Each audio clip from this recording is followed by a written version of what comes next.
بسم اللہ الرحمن الرحیم، السلام علیکم، آپ سبھی کو خوش آمدید۔ میں ہوں سلمان مرزا اور آپ دیکھ رہے ہیں میرا یوٹیوب چینل اور Facebook page sum up with Salman Mirza. حضور والا، یہ ویڈیو دیکھنے کے لیے آپ سبھی نے اپنا قیمتی وقت نکالا ہے۔ ویڈیو کے آغاز میں تہہ دل سے آپ سبھی کا میں شکریہ ادا کرتا ہوں، لیکن اس دعا کے ساتھ کہ آپ جہاں ہوں خیر و عافیت سے ہوں، صحت مند ہوں اور تندرست ہوں۔ جناب، ہزاروں کی تعداد میں پاکستانی اس وقت برطانیہ یعنی یو کے اندر رہ رہے ہیں۔ کچھ لوگ پڑھنے کی غرض سے گئے ہیں، کچھ لوگ گھومنے کی غرض سے گئے ہیں، کچھ لوگوں نے وہاں پر پی آر حاصل کی بھی ہے، لیکن اب یہ تمام پاکستانی خطرے میں ہیں کیونکہ ان کو ڈیپورٹ کرنے کی، ان کو برطانیہ سے بے دخل کرنے کی بات کی جا رہی ہے۔ اور یہ تمام چیزیں کیوں ہو رہی ہیں؟ سوشل میڈیا پر یہ مہم چل رہی ہے اور یہ مہم ہر گزرتے دن کے ساتھ، ہر گزرتے لمحے کے ساتھ زور پکڑتی جا رہی ہے، اور اس کی سب سے بڑی وجہ کوئی اور نہیں بلکہ 56 پاکستانی ہیں، جس میں ایک خاتون بھی شامل ہیں۔ انہوں نے 14 سال برطانیہ کے اندر رہتے ہوئے اس طرح کی گھناؤنے قسم کے جرائم کیے، اتنی اخلاقیات سے گری ہوئی حرکتیں کی، اور ان حرکتوں کے بارے میں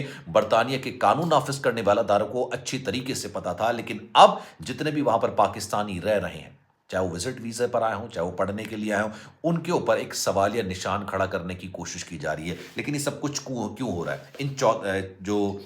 56 پاکستانی تھے جن کو 500 سال قید کی سزا آلریڈی سنائی جا چکی ہے، مطلب ان کو پہلے ہی سزا سنائی جا چکی ہے، یہ تقریباً 500 سال جیل کے اندر رہیں گے تمام 56 پاکستانی، جس میں ایک خاتون بھی شامل ہے۔ ان کے میں جرائم تو آپ کو بتاؤں گا، لیکن اس کو سمجھنے کے لیے ہمیں ایک بات کو جاننا بڑا ضروری ہے۔ اس وقت پوری دنیا کے اندر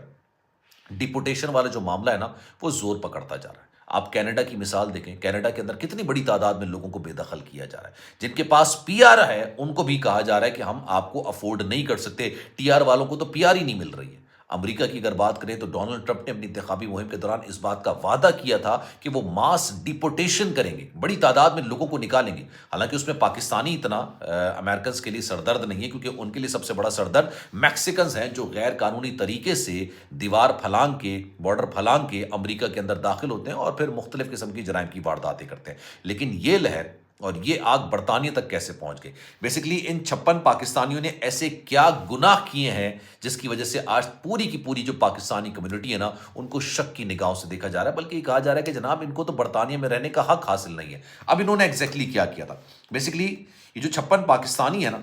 یہ 1990 سے لے کے 2024 تک آپ لگا لیجئے، یہ 34 سال ہو جاتے ہیں۔ انہوں نے 1990 سے لے کے 2024 تک وہاں پر ایک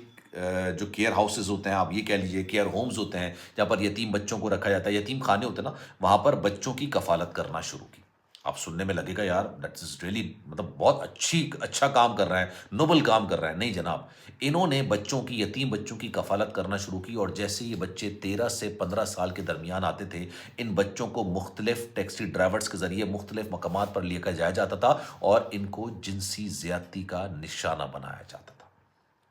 1990 سے لے کے 2024 تک یہ انہوں نے یہاں پر وارداتیں کی۔ اب سوال یہ پیدا ہوتا ہے کہ برطانیہ جیسے ملک کے اندر، مطلب برطانیہ ایک ایسا ملک ہے جہاں پر قانون کی عملداری نا بڑی سختی سے کی جاتی ہے، بڑی سختی سے قانون کی عملداری کو یقینی بنایا جاتا ہے۔ ایک ایسے ملک کے اندر ایک غیر ملکی یعنی پاکستانی اس طرح کے کام کر رہے ہوں، ان میں 56 پاکستانی تھے،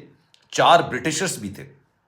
ایک پاکستانی خاتون تھی، اور ان کا جو گینگ کا سربراہ تھا نا، وہ سکھ تھا، جنہوں نے ان کو ان کاموں پر راغب کیا، کہا کہ یار یہ کام کرو، یتیم خانے بناؤ، سگے کا لگے گا کہ یار آپ نوبل کام کر رہے ہو، ایک اچھا کام کر رہے ہو، وہاں پر بچوں کو آپ ان کی کفالت کریں، جیسے ہی بچے 13-14 سال کے ہوتے ہیں آپ ان کو مختلف لے جاؤ پر وہاں پہ ان کو استحصال کا نشانہ بنائیے، ان کے ساتھ جنسی زیادتی کیجیے، اور یہ باقاعدہ طور پر سپلائی کیا جاتا تھا آگے۔ انہوں نے پورا ایک بزنس اس طرح کا، اللہ معاف کرے، کھڑا کر دیا تھا۔ اچھا جناب، پھر ہوتا یہ ہے کہ تمام لوگوں کو، پولیس کو بھی پتا ہوتا ہے، قانون نافذ کرنے والے اداروں کو بھی پتا ہوتا ہے، وہاں پر جتنے لوگ ہوتے ہیں ان کو بھی پتا ہوتا ہے، لیکن وہ خاموش تماشائی بنے بیٹھتے ہیں۔